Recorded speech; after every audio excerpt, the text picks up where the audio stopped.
Everything started as a typical evening on Jimmy Kimmel's show. But when the host introduced his guest, the atmosphere in the studio immediately changed. Elon Musk, a person most people considered almost unreachable, found himself on the couch opposite Kimmel. Musk was the very man who not only tried to change the future, but, in some people's opinion, undeniably shaped it. But Kimmel, as always, was ready for any conversation. "So, Elon, glad to see you," Jimmy said, smiling at his guest. "You haven't lost your sense of humor, have you?" Musk, with his usual seriousness, replied, "I try, but when it comes to serious matters, it's better to skip the jokes." "Oh, of course," Kimmel signaled the audience to laugh. "You're not just a guy who builds rockets and buys companies. You're basically the savior of humanity, right? Not every day do we have people on the show who decide where humanity will be heading in a couple of 100 years. Musk frowned slightly, but continued, "I'm not a savior. I'm just doing what I can to influence the future. We need to aim for a more sustainable world, and technology plays a key role in that." "Uh-huh," Jimmy went on, not hiding his smile. "You're also pretty good at marketing. I saw your tweet where you said Tesla is the future, but according to statistics, your company sometimes stalls in certain aspects. Where's that promised autonomy?" Laughter in the studio. Musk, seemingly calm but noticeably on edge, responded, "Autonomy is a matter of the future, Jimmy. It's a long process, and we're moving in the right direction." "Long, you say?" Kimmel chuckled, giving Musk a teasing look. "Well, if your rocket doesn't explode, maybe we'll at least live to see the day when a Tesla actually drives itself and doesn't stall halfway." Musk winced, but didn't react to the jokes. However, his nervousness was already palpable in the air. Kimmel, sensing he could push further, continued, "Listen, you're definitely a cool guy, but what's the plan for Mars? Are you really going to send humanity to the Red Planet?" Elon answered confidently, "Yes, it's one of the most ambitious tasks, and I believe it's possible. Mars isn't just an idea. It's a real chance for humanity's survival in the future." "Survival? Do you really think we'll save ourselves by flying on a rocket without learning to solve problems here on Earth? You might be heading to Mars, but the rest of us, it seems, are stuck on Earth with a Tesla that explodes at the first obstacle." The audience laughed again, and Musk, visibly trying to keep his composure, said, "You don't understand, Jimmy. We can do this, and what we're creating will ultimately benefit all of humanity, even if it seems impossible at first glance." "Don't understand," Kimmel replied with a smirk. "Maybe you are creating the future, but it's not that easy to grasp when you keep changing the rules of the game. One week, you say Tesla will be perfect, and the next month, you're selling its shares. What was that, if not a theatrical stunt?" Silence fell in the studio. Musk froze. It wasn't just a provocative remark, it was a real blow to his reputation. Kimmel continued, not giving him a chance to respond. "I think if you were on Mars, your rockets definitely wouldn't run into such a stumbling block." Musk stood up. The audience didn't know what to do. It was clear that Elon Musk was losing his composure. He shook his head as if trying to say something, but couldn't find the words.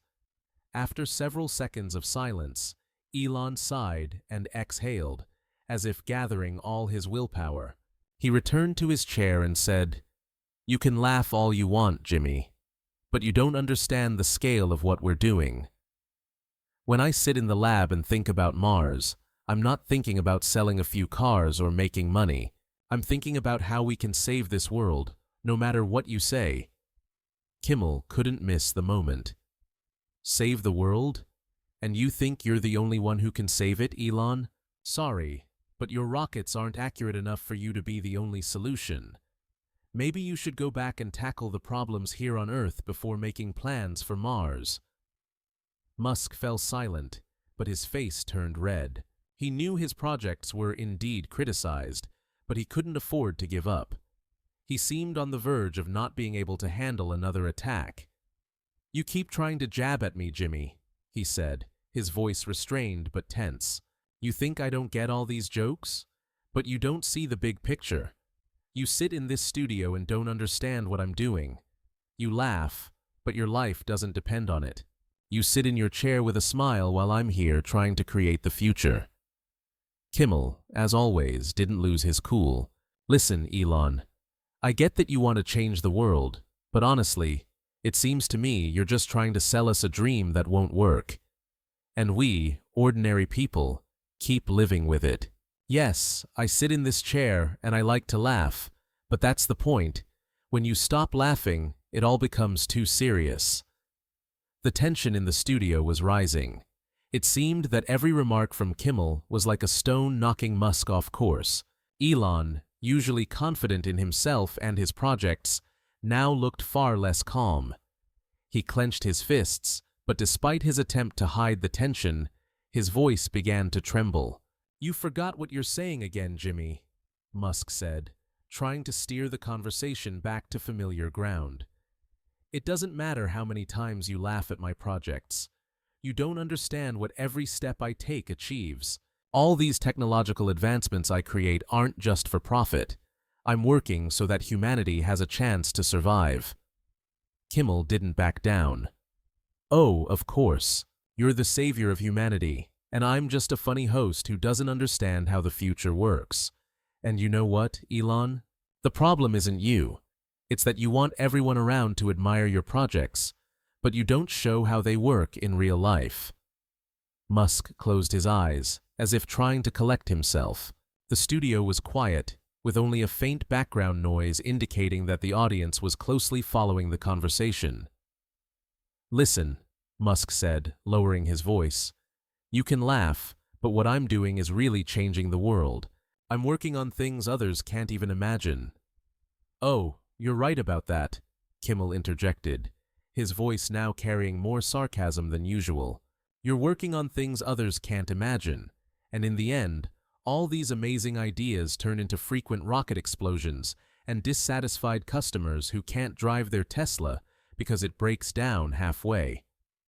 Musk paused, his gaze becoming distant, as if he were thinking about something big. You keep repeating that, Jimmy, but it's not true. Rockets don't explode. There are accidents, yes, but we're making progress despite them. You have no idea how much strength that requires. Yes, I understand, Kimmel said, returning to his usual style. It requires strength and a big sense of humor. But maybe it's time to start solving problems here on Earth instead of immediately flying to Mars. Elon sighed, and his face took on an expression that couldn't be called calm. He stood up from his chair, seeming ready to leave. You don't understand, Jimmy, he said, holding back his anger but with fury in his voice. You keep laughing, but you don't see the whole picture. I have a vision, and I'm not the only one. Kimmel, realizing the conversation could escalate, pressed on with an even sharper question. And have you ever wondered that if you spent time solving problems here on Earth and started, for example, working on ecology, instead of spending money on flights to Mars, maybe the world would already be a little better off? Musk froze again, but only for a second. He shook his head. You don't get it. I'm solving problems that exist not only here, but also on other planets. If we don't think globally, we'll all perish. The audience felt the conversation becoming increasingly tense. Silence fell in the studio as everyone waited for the next move. Kimmel, noticing this, continued, not giving Musk a chance to recover. Globally? You know, if I were in your shoes, the first thing I'd ask is why all your great projects still haven't even undergone proper testing, and how your global plans can succeed if you can't even make your company stable here on Earth. Musk jumped up, fire now burning in his eyes. You don't understand, Jimmy. I'm not just trying to make money. I'm trying to ensure humanity has a future. And you sit here and mock me, not understanding what it's like to work at a level where everything is at stake. Not just money, but our very lives. In response, Kimmel said without hesitation, maybe if you spent more time solving problems instead, of putting on a show and securing all these million-dollar contracts, your rockets wouldn't be flying into space, and your Tesla wouldn't break down halfway. Well, Elon, maybe you're right that you'll save us all, but maybe not this time. Musk stopped and looked at the host, but his confidence was now shaken. He stood before Kimmel as the camera captured every move. In his eyes was a trace of what once seemed unshakable. Kimmel felt the tension mounting, but, as always, didn't back down. He knew this was the moment to deliver the final blow. Elon, you know I respect you, but this is just ridiculous. You can't build a space empire if you can't take care of your affairs here. You need to learn to laugh, not just build rockets. In real life, people don't want to hear your illusions. They want to see you actually change this world. Musk tensed up again. He clenched his fists and looked at Kimmel with fury in his eyes. You keep talking about your jokes, Jimmy, but they don't change the world.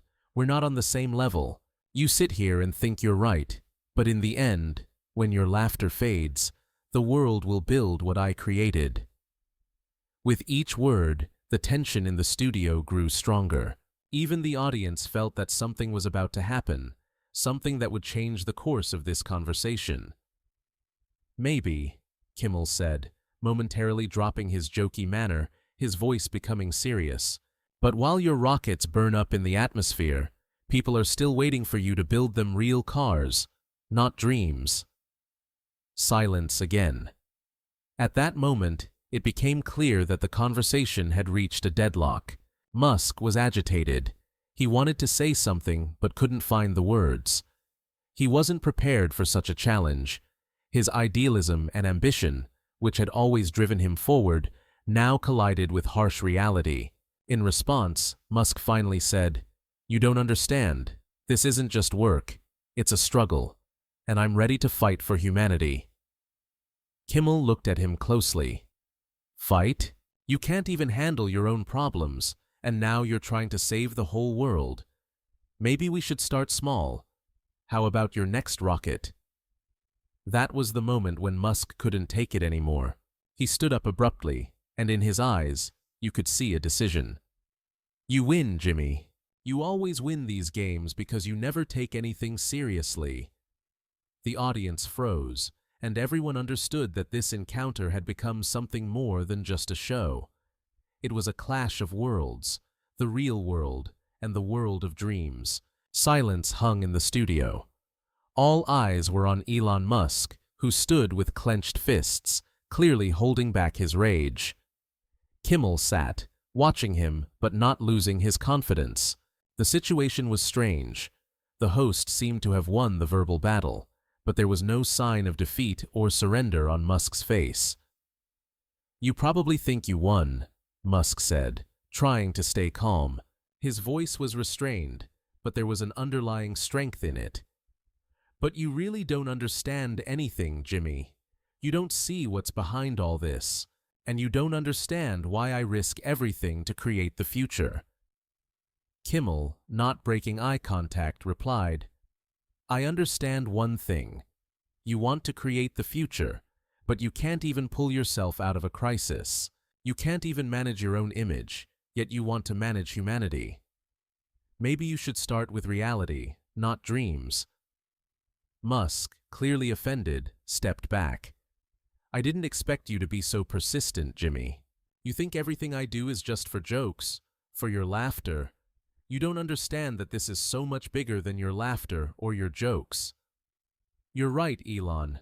It's not just for jokes," Kimmel said, his gaze becoming serious. "It's so that your people, who buy your cars and believe in your rockets, don't end up on the brink of bankruptcy again when your ambitious Mars game is over." "You again?" Musk couldn't hold back his anger. "You can't understand what I'm doing. I'm not just making money. I'm trying to create something important for all of humanity, and I won't stop until I get what's needed." "What's needed?"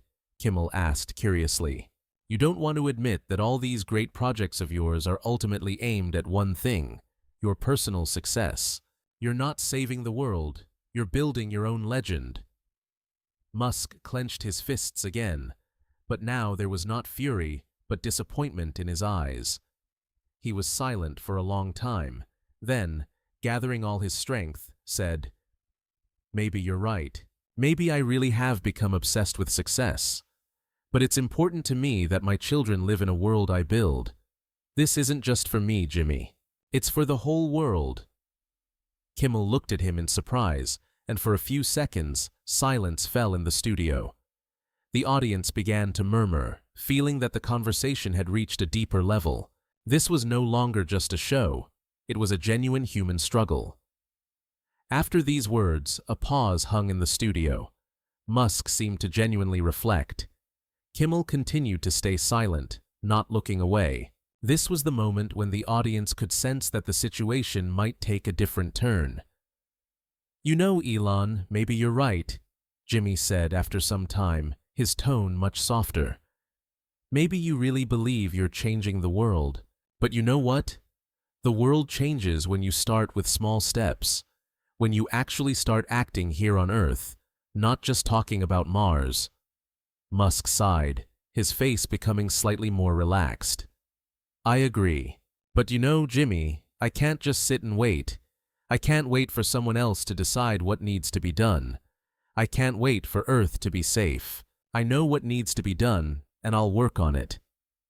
"You're talking about your mission again," Kimmel noted, his voice returning to its usual style. "But when will you start looking at reality and admit that you're not the only one on this planet, and that your success won't be the only answer? Then, maybe, you'll start doing something bigger than just working for your own goals." Musk looked at him with an expression that was hard to decipher. It wasn't just anger, it was something much more complex, perhaps regret, or perhaps an understanding that his projects really left many questions unanswered. Kimmel continued, "You really are trying to create a great future. But don't you see that the most important thing is how you, here on Earth, take responsibility for what you do? Without that, your Mars will remain an idea, not a reality." "You're right," Musk said bitterly. "I might have focused too much on the future and lost sight of what's needed here on Earth." "No one says you can't dream," Kimmel said, his voice becoming calmer. "But maybe it's time to take the first step into reality before dreaming of another world." Silence fell in the studio again. The audience seemed to realize that this was no longer just a conversation between a host and a guest, but a real exchange of perspectives on the future and each person's responsibility. Elon Musk sat, not knowing what to say. Kimmel, with his usual self-irony, kept smiling, but behind his words lay a deep meaning. "Well, Elon," Kimmel said, leaning back in his chair, "I think we've reached a point where you can reflect on your path and decide how to move forward. If you really want to change the world, start small. Start by building a stable future here." Musk looked at him and finally said, "Maybe you're right. I should stop making excuses and start working here on Earth, not just in my ambitious dreams." With this conclusion, the studio filled with applause. It was a moment when both men, despite their clash, found a way to understand each other. It wasn't a victory for one over the other, but rather a moment of self-discovery and deep reflection. "Well, folks," Kimmel said, turning to the audience, "it seems Elon Musk doesn't necessarily have to go to Mars to be great. Maybe all he needs is to understand how to work here on Earth." The audience applauded again.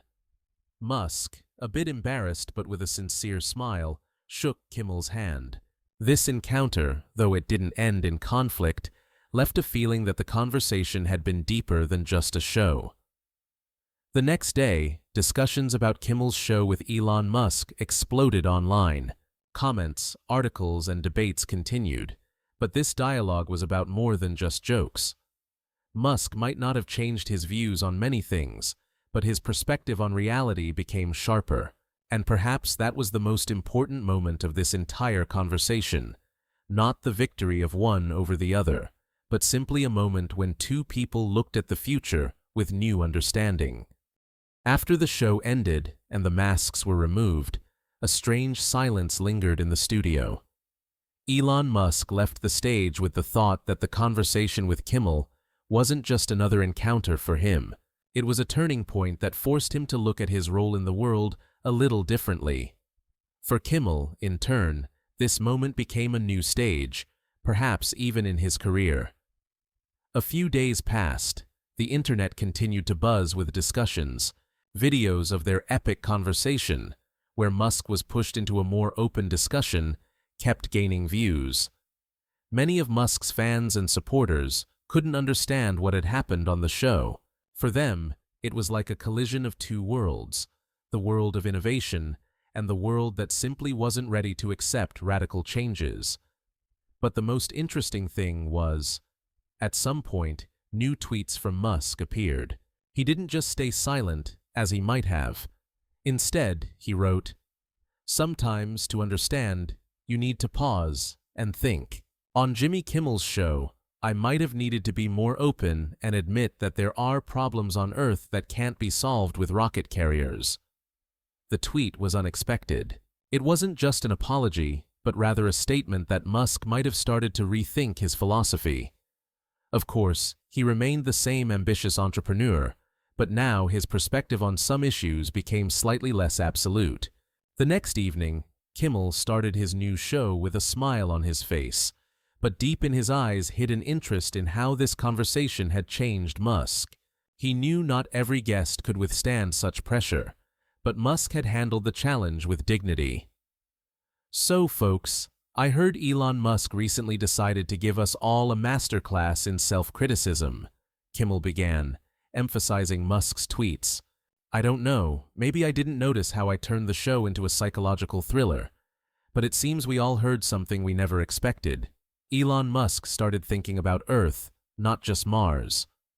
The audience burst into applause. It was rare to see someone with Musk's character open up and accept criticism. But Kimmel, as always, was ready to go further. "Elon, I hope your rockets now head not into space, but into reality. Or maybe you'll come up with something for Earth, perhaps an ecosystem that saves us from ourselves," the host continued with a smile. A few months later, as Kimmel's show continued to gain popularity, it became clear that their conversation with Musk wasn't just another episode. It was the beginning of a more significant discussion about technology, responsibility, and how personal ambitions can be connected to real human problems. Elon Musk remained a bright leader in the tech world, but his approach seemed to have changed slightly. Soon, he announced a new program related to environmental technologies, which wasn't as ambitious as his Mars projects, but offered a real solution to a problem: reducing carbon emissions with new technologies. This was a step that showed even the biggest entrepreneurs can change if they learn to listen to those around them. In turn, Kimmel continued his show, which turned into a real center for open and honest conversations about complex and multifaceted issues. His show became known not only for its sharp jokes, but also for how the host knew how to ask questions that pushed even the most confident people into deeper reflection. When Musk next appeared on the show, the atmosphere was completely different. He didn't come to defend his philosophy or unveil a big project. He came to talk, and that was a new beginning. "Jimmy, you're probably right when you say that sometimes you just need to stop and think. I've always talked about the future, but maybe I forgot that this process needs to start here and now," Musk said, finally opening up on a more personal level. "Now that's what I call progress," Kimmel said, smiling as he welcomed his guest. "And who knows, maybe in a couple of years, we'll be sitting in the studio discussing how we saved Earth." The audience began to applaud again, realizing that this meeting wasn't just about projects and ambitions. It was a moment of human growth, a moment when two remarkable individuals, despite their differences, found common ground. And perhaps it was a moment that changed them both.